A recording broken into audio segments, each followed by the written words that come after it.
Saudara dan saudari terkasih, Injil kita hari ini diambil dari Injil Markus bab 16 ayat 15 sampai 20.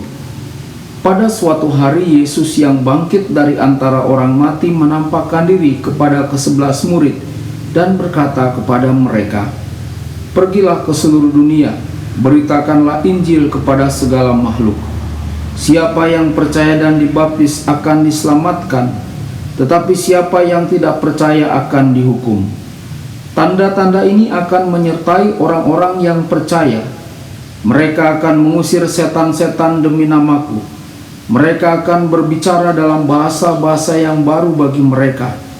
Mereka akan memegang ular, dan sekalipun mereka minum racun maut, mereka tidak akan mendapat celaka. Mereka akan meletakkan tangannya atas orang sakit, dan orang itu akan sembuh." Sesudah Tuhan Yesus berbicara demikian kepada mereka, terangkatlah ia ke surga, lalu duduk di sebelah kanan Allah. Mereka pun pergilah memberitakan Injil ke segala penjuru, dan Tuhan turut bekerja dan meneguhkan firman itu dengan tanda-tanda yang menyertainya. Berbahagialah orang yang mendengarkan sabda Tuhan dan tekun melaksanakannya.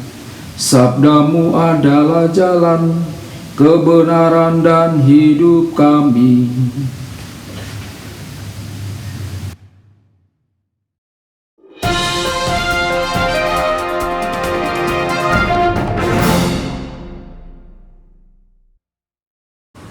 Saudara dan saudari terkasih dimanapun Anda berada, jumpa lagi dengan saya Romo Tedens dalam saluran Warta Kabar Sukacita. Semoga Anda semua dimanapun berada tetap dalam keadaan sehat dan tetap berbahagia. Saudara dan saudari terkasih, Injil kita hari ini diambil dari Injil Markus bab 16 ayat 15 sampai ayat 20. Injil hari ini merupakan bagian dari lampiran Injil Markus bab 16 ayat 9 sampai 20 yang menyajikan daftar beberapa penampakan Yesus. Pertama kepada Maria Magdalena, kedua kepada 2 murid yang sedang berjalan keluar kota, dan ketiga kepada ke-12 rasul. Penampakan terakhir ini bersama dengan deskripsi kenaikan Yesus ke surga yang membentuk Injil untuk hari ini. Ayat 14, tanda-tanda yang menyertai pewartaan kabar baik. Setelah Yesus bangkit, Yesus menampakkan diri kepada ke-11 muridnya dan mencela mereka karena mereka tidak percaya kepada orang-orang yang telah melihatnya setelah kebangkitannya. Mereka tidak percaya kepada Maria Magdalena maupun kepada kedua murid dalam perjalanan keluar kota. Beberapa kali Markus merujuk keraguan para murid untuk mempercayai kesaksian mereka yang melihat kebangkitan Yesus. Saudara dan saudari, mengapa Markus menunjukkan begitu banyak kurangnya iman para murid? Untuk mengajarkan 2 hal, jawabannya. Pertama, bahwa iman kepada Yesus bisa tumbuh melalui iman pada orang-orang yang memberikan kesaksian. Dan yang kedua, tidak boleh ada yang berkecil hati ketika ada keraguan di dalam hati. Ayat 15-18. Misi untuk mewartakan kabar baik kepada seluruh dunia. Setelah mengkritik kurangnya iman para murid, Yesus mengutus mereka dengan berseru, "Pergilah ke seluruh dunia, beritakanlah Injil kepada semua makhluk. Barang siapa beriman kepada Allah dan melakukan hal-hal yang baik, maka ia akan diselamatkan. Sebaliknya, barang siapa yang tidak beriman kepada Allah, maka ia tidak akan diselamatkan." Saudara dan saudari, bagi mereka yang memiliki iman pada kabar baik dan dibaptis, Yesus menjanjikan tanda-tanda berikut. Mereka akan mengusir setan-setan. Mereka akan berbicara bahasa baru. Mereka akan mengambil ular di tangan mereka dan tidak terluka jika mereka terkena racun mematikan. Dan mereka akan meletakkan tangan pada orang-orang sakit dan orang-orang sakit itu akan pulih. Ini terjadi bahkan pada zaman kita saat ini. Saudara dan saudari, Mengusir setan adalah melawan kekuatan jahat yang menghancurkan hidup. Kehidupan banyak orang membaik karena mereka masuk ke dalam komunitas Kristus dan telah mulai menjalani kabar baik tentang kehadiran Tuhan dalam hidup mereka. Berbicara bahasa baru berarti mulai berkomunikasi dengan orang lain dengan cara baru. Kadang-kadang kita bertemu seseorang yang belum pernah kita lihat sebelumnya, dan kita sangat peduli kepada mereka dan situasi hidup mereka, meskipun kita tidak mengenal mereka dengan baik. Hal ini terjadi karena kita berbicara bahasa yang sama, yakni bahasa cinta. Racun mematikan tidak akan membahayakan mereka.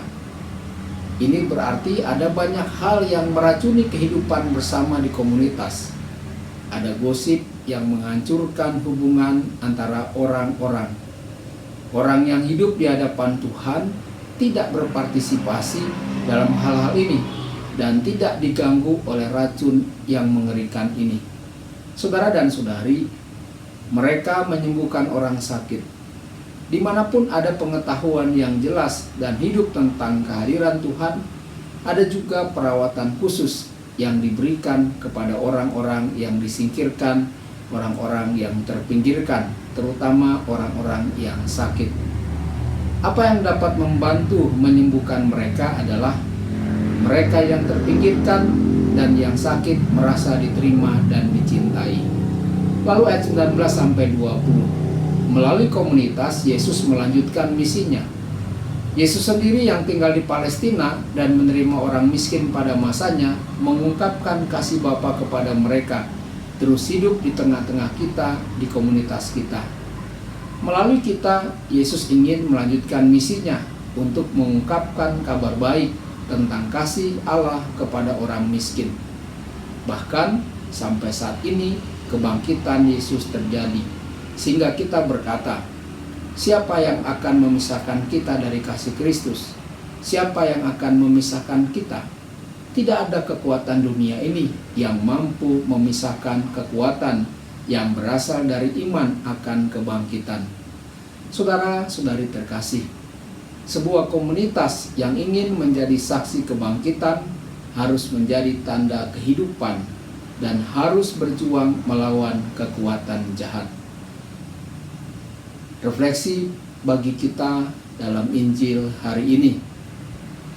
Saudara dan saudari, setelah kita mendengarkan firman Allah, kita bisa bertanya kepada diri kita masing-masing, bagaimana tanda-tanda kehadiran Tuhan terjadi dalam hidup kita?